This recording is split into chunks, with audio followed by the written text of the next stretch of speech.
What's good, y'all? It's your boy Jones here on Jones for Sports. Very hot today. Obviously, you can see I'm at Dairy Queen. Just finished my ice cream. Now I want to get into talking some shit. I don't know if everyone's seen it, but I just seen it today, actually. The story with Dan La Batard. I don't know how to really say his name. Sorry if I butchered it. But Dan, on his radio show in the morning, pretty much called out President Trump and ESPN, which I love, by the way. He called out the president for his comments against, I forgot who it was, but he basically made some comments to a woman to go back to her country, and just being the racist president that he has been and always will be. And not too many people really talk about it. But he wanted to, and he brought up a good point how only these political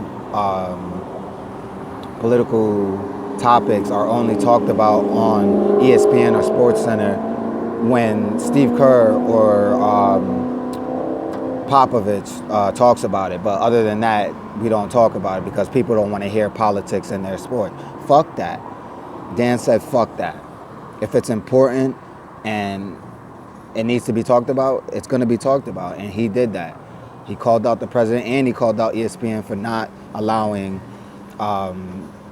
their people to speak their mind. That's their show, and he don't want to get political, but it's not political. You feel me? It's racist.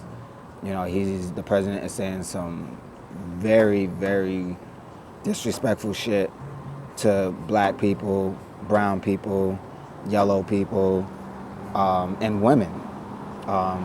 So we can't just sit back and let them just continue to do this.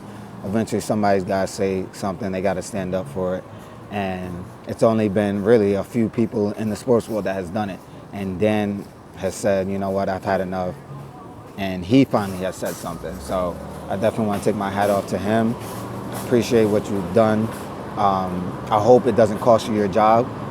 It looks like it might, because we've seen the same fate for Jamil Hill, for her standing up against the president and the things that he said and does, and she lost her job. So we obviously see the side of ESPN.